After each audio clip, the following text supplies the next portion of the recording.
सर्वमंगल्य मांगल्ये शिवे सर्वार्थ साधिके शरण्ये त्र्यंबके गौरी नारायणी नमस्तुते। नमस्कार। श्री स्वामी समर्थ।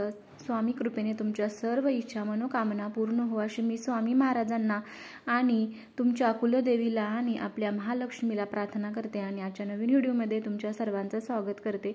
आज आपण पाहत आहोत नवरात्रीमध्ये देवीची ओटी का भरावी, कशी भरावी, सर्व काही माहिती ह्याच्यामध्ये आपण पाहणार आहोत। कशी भरायची ती सुद्धा पाहणार आहोत।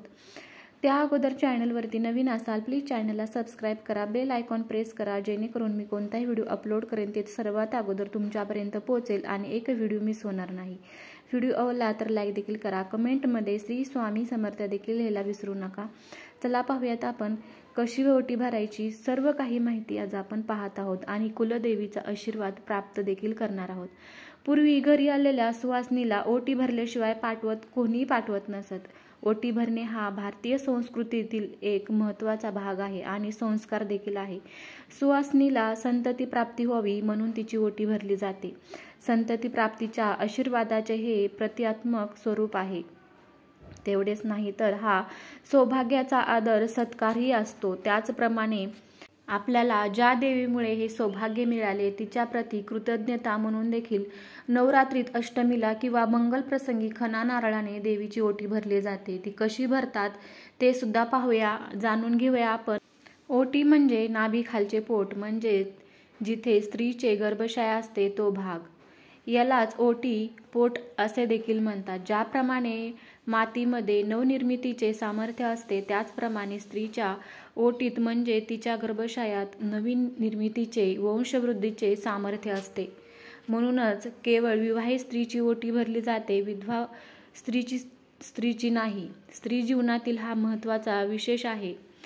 विवाहित स्त्रीची कूस उजवावी, तिच्या ओटी भरावी, फुलावी, फळावी म्हणून ओटी भरून स्त्रीचे मातृत्वाचा संस्कृतीने गौरव केला जातो। ओटी भरण्याची पद्धत लग्न समारंभातील फलशोभाच्या विविधतेने होते।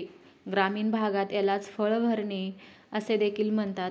नवरात्रीत आपल्या कुलदेवीची तसेच घरात जी घट बसतो त्याची ओटी भरण्याची पद्धत असते। ओटी भरताना काही गोष्टीची काळजी घेतली पाहिजे।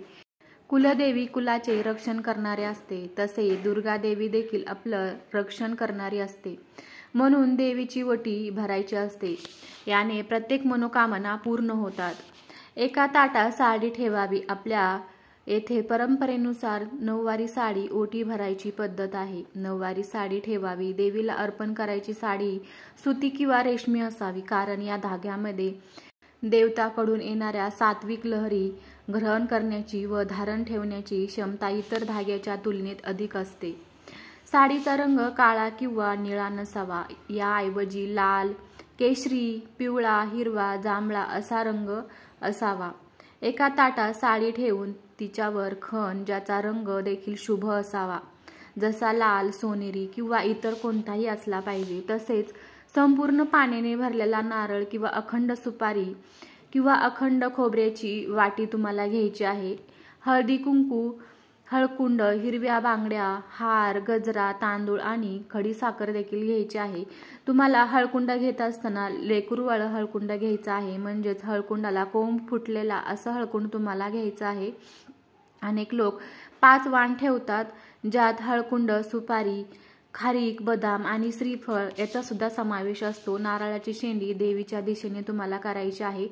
तसेच तुम्हाला या ओटीमध्ये तुम्हाला जे सुवासिनीचे साहित्य असते, म्हणजेच हिरव्या बांगड्या तुम्हाला घ्यायच्या आहेत। हिरव्या बांगड्या तुम्ही छोट्या घेऊ नका। जर तुम्ही मोठ्या 7 बांगड्या किंवा 5 बांगड्या तुम्हाला घ्यायच्या आहे, तर तुम्ही नंतर जी ओटी भरल्याच्या नंतर तुम्ही हे साहित्य काढल्याच्या नंतर तुम्ही स्वतः परिधान करू शकता आणि हे बांगड्या तुम्ही दररोज वापरू शकता। देवीचं आशीर्वाद म्हणून तुम्ही ठेवू शकता। तसेच देवीला मंगळसूत्र, परत लिपस्टिक, काही टिकली, तुम्ही देवीला अर्पण करू शकता। जे सुवासिनी वापरतात ते तुम्ही देवीला अर्पण करू शकता। तसेच गजरा, हार, फूल सर्व काही तुम्ही देवीला ठेवायचं आहे। तसेच देवीला जी प्रिय फूल असतात ते देखील तुम्ही वाहू शकता। तसे तुमच्याकडे गजरा वगैरे नसेल तर तुम्ही एखादं लाल फूल, पिवळे फूल देखील वाहू शकता। अशा पद्धतीने तुम्हाला देवीचं साहित्य घ्यायचं आहे आणि तुम्हाला आपल्या कुलदेवीसमोर उभं राहायचं आहे। म्हणजे तुमचा घट आहे तिथं देखील तुम्हाला उभं राहायचं आहे। जर तुम्ही घट बसवत नसाल तर तुम्ही तुमच्या देवीचा फोटो असेल त्या देवीची देखील तुम्हाला ओटी भरायची आहे। तुम्हाला देवीसमोर यायचं आहे आणि तुम्हाला साडी, खण वगैरे सर्व तुम्हाला देवीच्या त्याच्या साडीवरती ठेवायचं आहे। तुम्ही तांदळाऐवजी गहू सुद्धा घेऊ शकता। गव्हाला सुद्धा खूप महत्त्व आहे। तुम्ही गव्हाने सुद्धा ओटी भरू शकता। आपल्या घरामध्ये सुख शांती नांदावी, सोन्याचे दिवस यावे, आपल्या मुलाबाळांना देवी आईचा आशीर्वाद मिळावा म्हणून आपण आपल्या कुलदेवीला प्रार्थना करायची आहे। तसेच आपण ही ओटी स्वतः देखील परिधान करायची आहे। म्हणजे तुम्ही ही काढल्यानंतर स्वतः तुम्ही ही साडी जी आहे ती वापरायची आहे। तसेच तुम्ही जर मंदिरामध्ये ओटी भरलेली असेल तर तुम्ही ही जे गुरुजी असतात, कोण पुजारी आहेत, त्यांना हे सर्व साहित्य दान करायचं आहे।